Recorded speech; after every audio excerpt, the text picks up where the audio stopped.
예레미야 23장 1절에서 8절입니다.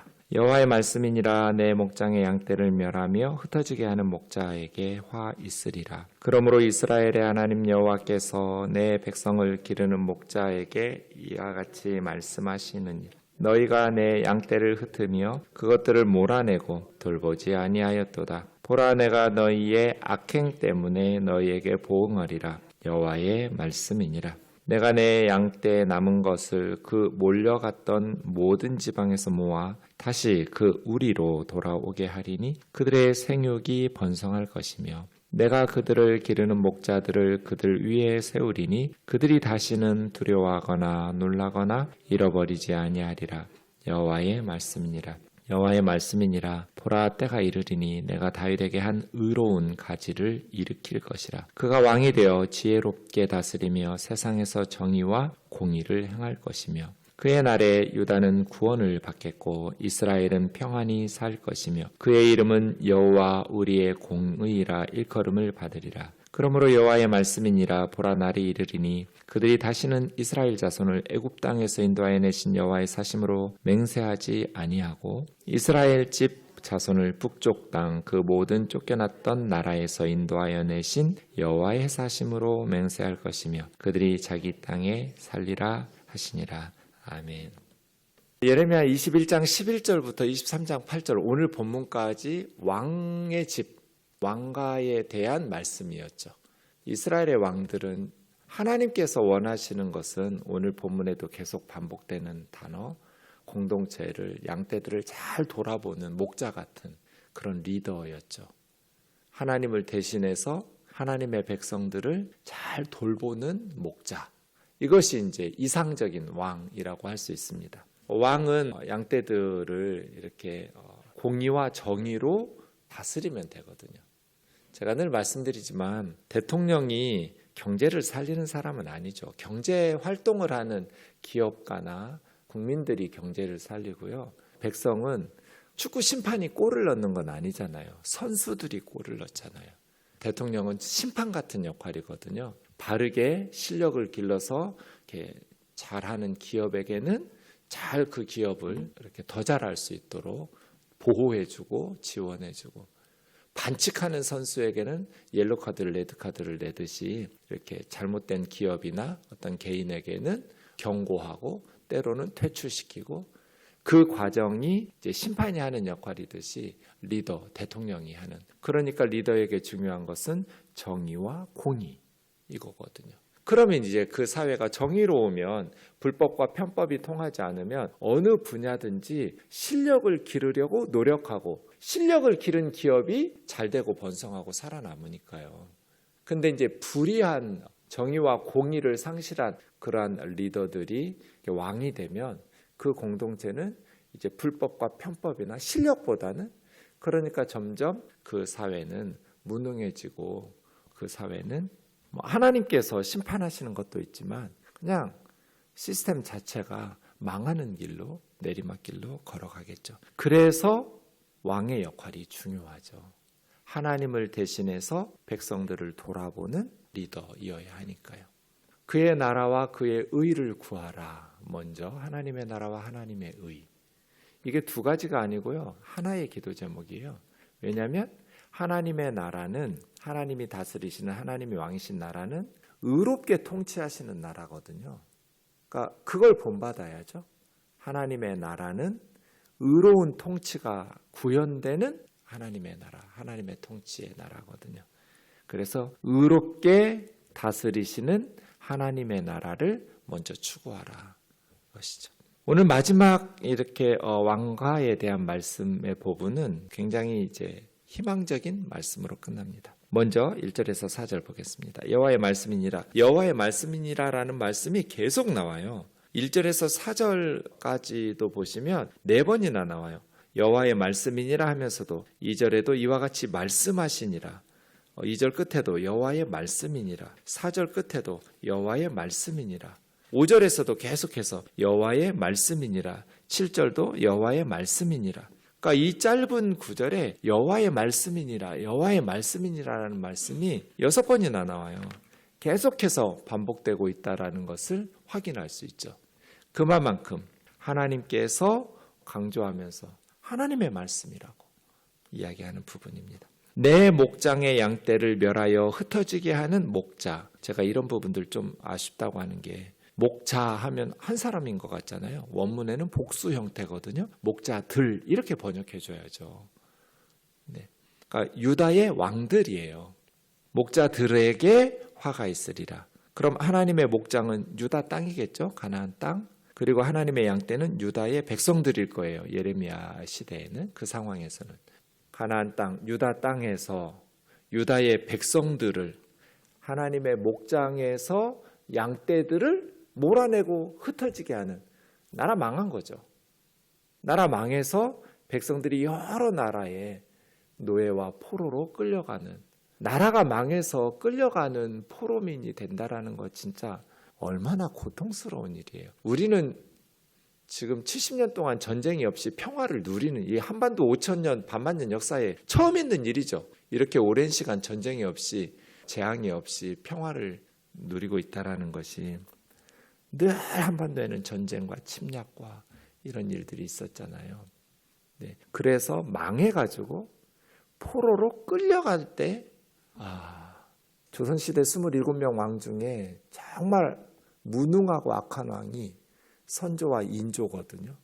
인조 때 몽골로 끌려가잖아요.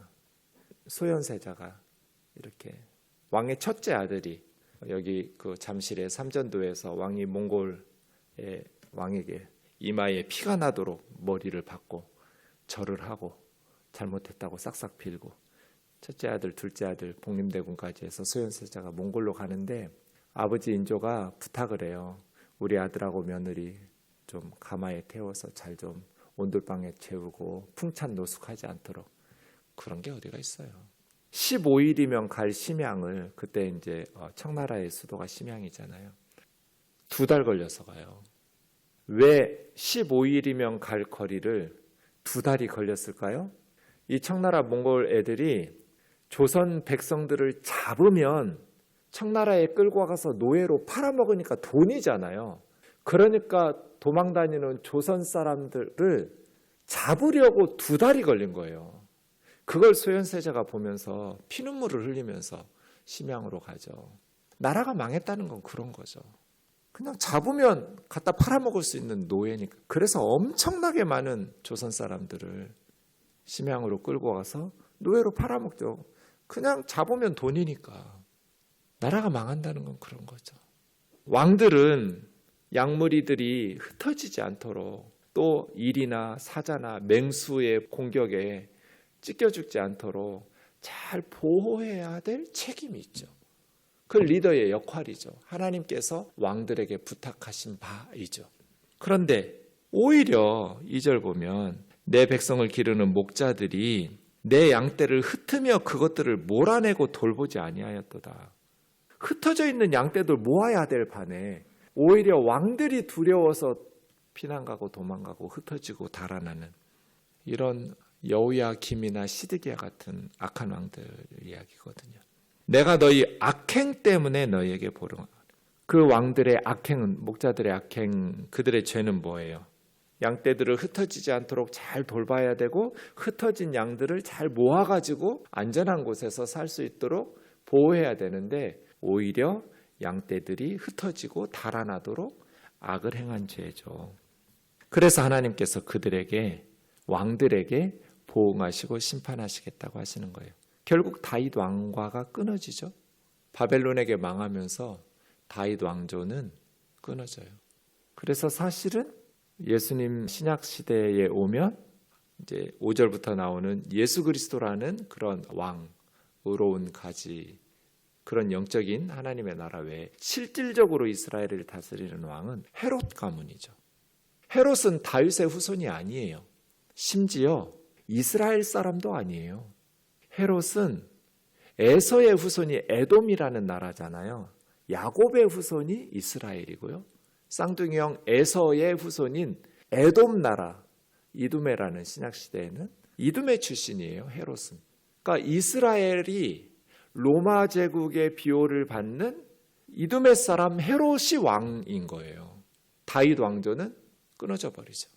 그런 면에 있어서 하나님께서 예레미야 통해서 말씀하신 내가 너희 악행 때문에 너희에게 보응하리라 이렇게 말씀하시는 것이 성취가 되죠.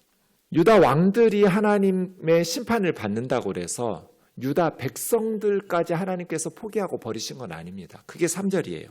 이 3절에 내가가 강조되고 계셔요. 하나님께서 내 양떼에 남은 것가 살아남은 유다 백성들이죠. 여러 나라에 흩어진 살아남은 백성들을 몰려갔던 모든 지방에서 모아 다시 그 우리로 돌아오게 하리니.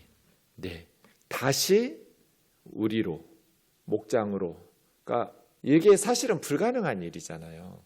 노예로 끌려가서 여러 나라에서 흩어져서 사는데 그 흩어져 살아남은 사람들을 다시 예루살렘과 유다 약속의 땅으로 돌아와서 모아서 우리 안에서 살게 하신다라는 게 현실적으로 이게 가능할 법한 일이에요. 하지만 그래서 여호와의 말씀이니라 하시면서 내가 할 거라고 하나님께서 강조하시는 거죠. 내가 목자들이 해야 될 역할을 대신할 거야. 흩어진 여러 지방에서 남은 양떼들을 우리로 모을 거야.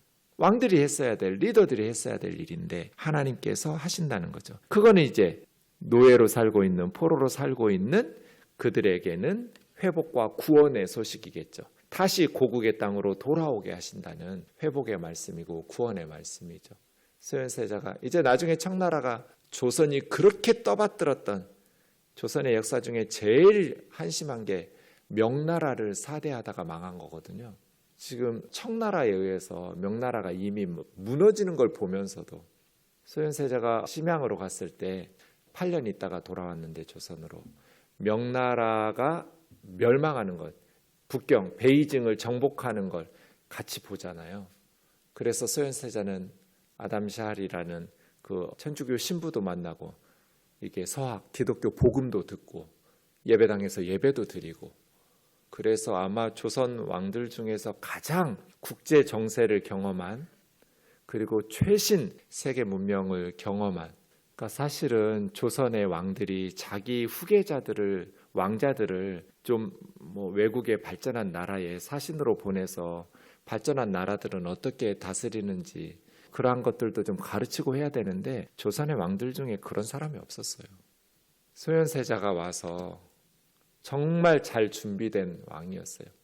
백성들의 사랑을 듬뿍 받았고 정묘재란 병자호란 때 백성들을 아버지 대신해서 아버지는 강화도로 도망갔다가 남한산성으로 도망갔다가 그랬고요. 이 아들이 정말 백성들을 잘 돌봐서 가는 곳마다 전라도 쪽으로 내려가서 이제 그때는 둘로 나눠가지고 아버지하고 아들하고 통치하는데 전쟁이 나니까 전주 쪽에 가가지고 비가 오니까 백성들이 짚을 깔았대잖아요. 왕의 말이 그 세자의 말이 흙 튀길까봐 그때 소현세자가 한 말이 너무 감동적이잖아요. 지금 전쟁통에 말을 먹여야 될 짚을 나 흙 묻는 게 뭐 그렇게 대수라고 길바닥에다가 낭비하냐고 다 걷어서 말들 먹여서 전쟁터에서 오랑캐 하고 싸우도록 해야지. 그러니 백성들이 얼마나 감동해요. 이 심양에 가서도 나중에는 몽골에서도 한 500여 명을 먹여 살리는 거예요. 다들 나몰라라 하는데 직접 소현세자의 와이프가 그 세자빈 강씨가 엄청나게 훌륭한 여자예요. 직접 농사 지어가면서 백성들을 먹여 살리고 노예로 팔린 조선 사람들을 돈 주고 사가지고 농사를 지어가지고 소현세자와 그 아내가 수백 명을 다 먹여 살리고 노비들을 다시 돈 주고 사는 거예요. 훌륭한 왕이에요. 복음까지 들었고 기독교도 접했고 서양의 문물과 기술과 어떻게 명나라가 망해가는지 어떻게 청나라에 의해서 정복되는지를 다 눈으로 경험하고 그런 왕이 돌아왔으면 아들을 잘 키워서 인조는 물려줬어야 되는데 아들을 시기 질투해서 독살했다라는 게 거의 정설이에요. 아버지가 아들을 그런 실력 있는 백성들의 신임을 받고 사랑을 받았던 아들을 시기 질투하면서 온 지 2달 만에 죽잖아요. 조선에 돌아온 지. 손주들 제주도로 유배 보내고 자기 며느리도 사약을 내려서 죽이고, 진짜 인조 같은 인간은 다시는 왕이 돼서는 안 돼요. 왕들이 양떼들을 잘 돌아보는 좋은 목자 역할을 하도록 그러한 무거운 책임감을 가지고 백성들의 삶을 노심초사하면서 애정을 가지고 돌봤어야 되는데 왕들이 다 쫓아내는 거예요. 그래서 하나님께서 왕들을 심판하시되 백성들이 불쌍하니까 그 백성들을 다시 예루살렘으로, 유다로 불러 모아서 내가 그들을 기르는 좋은 목자들을 세워주시고 두려워하거나 놀라거나 잃어버리지 않게 하시겠다. 유다 왕들은 벌하실 거다. 그러나 백성들은 다시 회복하고 구원하실 거다. 이렇게 말하는 거죠. 교회는 좋은 리더들을 양성해서 배출해야 될 책임이 있죠. 그죠? 모든 분야에, 정치 영역에도, 경제 분야에도, 교육, 사회, 문화, 예술, 모든 분야에 좋은 선교사들과 목사들은 말할 것도 없고 어려서부터 잘 양육해서 좋은 리더들을 이렇게 배출해내는, 왜냐하면 백성들에게는 좋은 목자를 만나는 게 가장 큰 축복이잖아요. 5절부터 8절까지는 이제 아주 이상적인 왕입니다. 의로운 새 왕을 보내주시겠다는 거예요. 때가 이르리니 그렇게 시작되죠. 5절입니다. 때가 이르리니, 앞으로 미래에 언젠가 그런 말이에요. 앞으로 장차 다윗에게 한 의로운 가지, 그러니까 다윗 왕조를 이어갈 새로운 의로운 후손, 이런 뜻이죠. 가지라고 했지만 체마라는 한 싹이 날 거라는 거예요. 싹이 터서 그가 왕이 되어 지혜롭게 다스릴 거다. 지혜롭게도 뭐 틀린 번역은 아니지만 형통하게, 성공적으로 다스릴 거다, 이런 거예요. 한 의로우신 왕이 다윗의 후손 중에서 일어나서 성공적인 통치를 할 거다. 그럼 이제 다윗 왕조, 하나님의 나라가 건설되겠죠. 그가 세상의 정의와 공의, 정의는 미슈파트, 공의는 체다카. 계속해서 앞에서 이야기했었죠. 하나님께서 통치자들에게 원하시는 건 정의와 공의라고. 심판이 정의롭고 공의롭고 네 편 내 편 따지지 않고, 미슈파트는 올바른 재판이에요. 죄 지은 사람에게는 죄 지은 만큼 벌받게 하고, 죄 없는 사람에게는 억울하게 모함받았다고 판단되면 이렇게 무죄 석방하고, 정의롭게 미슈파트 재판하면서 판단만 해주면 나라는 평화로워져요. 공의 체다카라는 것은 저는 이걸 이제 바른 관계라고 말하는데요. 굶어 죽는 사람이 있어요. 선한 사마리아인 비유처럼 강도 만나서 죽어가는 사람이 있어요. 제사장 보았어요. 근데 피하여 지나갔어요. 뭐 강도짓 안 했어요? 그럼 그 제사장이 의로운가? 체다카? 아니에요. 그 바른 관계가 아니잖아요. 강도 만나서 죽어가는 사람에게는 선한 사마리아인처럼 돌봐주는 것이 바른 관계예요. 굶어 죽어가는 백성들에게 난 그 사람들 거 착취하지 않았어, 빼앗지 않았어, 그건 나 의롭게 살았나, 체닥한가? 아니요. 그 사람을, 제가 늘 경주 최부잣집 이야기하잖아요. 우리 집 사방 백리 안에 굶어 죽는 사람이 한 사람도 있어서는 안 된다. 이게 그 집의 가문의 전통이에요. 그러기 위해서 우리 집 며느리는 비단 옷 입으면 안 된다. 무명 옷 입어야 된다. 검소하게 살면서 경주 지방 사방 백리 안의 백성을 한 사람도 굶어 죽지 않게 한. 되게 흉년이 되면 논이나 밭값이 싸지잖아요. 흉년 때는 절대로 논밭을 사지 않는다. 이런 가운들을 지켜가면서 정말 멋지게 부자들이 경주 최부잣집 같아야죠. 이런 게 체다카예요. 체다카. 바른 관계를 형성하는, 하나님과의 바른 관계, 사람들, 백성들과의 바른 관계. 미슈파트는 공정한 재판, 뭐 삼권 분립 안 돼 있으니까 모든 영역에 있어서 그런 왕, 그의 날에, 그 의로운 왕이 통치하는 날에 유다는 구원받고 이스라엘은 평안히 산다는 외적의 침입이 없는 거죠. 그러니까 남유다뿐 아니라 북이스라엘도, 남북 이스라엘과 유다가 모두 평안하게 살 거라는 거예요. 그의 이름은 여호와 우리의 공의, 여호와 체다크누, 누 하면 우리거든요. 우리의 체다카 그 말이에요.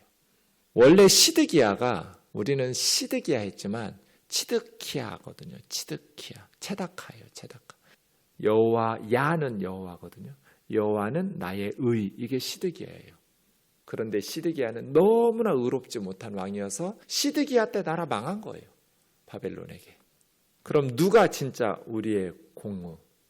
여호와 체다크 누인가? 예수 그리스도죠. 이 5절에서 8절 한 새 의로운 왕을 보내셔서 정의와 공의로 하나님의 나라를 건설하시겠다는 하나님의 약속은 예수 그리스도를 보내셔서 성취하세요. 예수 그리스도 남유다뿐 아니죠. 북이스라엘 사마리아뿐 아니죠. 온 열방까지 하나님의 나라를 성공적으로 세우죠. 보라 날이 이르리니 다시는 이스라엘 자손을 애굽 땅에서 인도해내신 하나님으로 맹세하지 않고 북쪽 쫓겨났던 모든 나라에서 그래서 이제 예레미야를 통해서 하나님은 새로운 출애굽, 새로운 출바벨론을 내 구원을 일으키실 것이라는 약속으로 에스겔 34장하고 비슷한데요. 그렇게 하나님께서 이스라엘의 희망의 말씀으로 왕가에 대한 말씀을 마무리해요. 의로운 가지를 일으키실 것이다.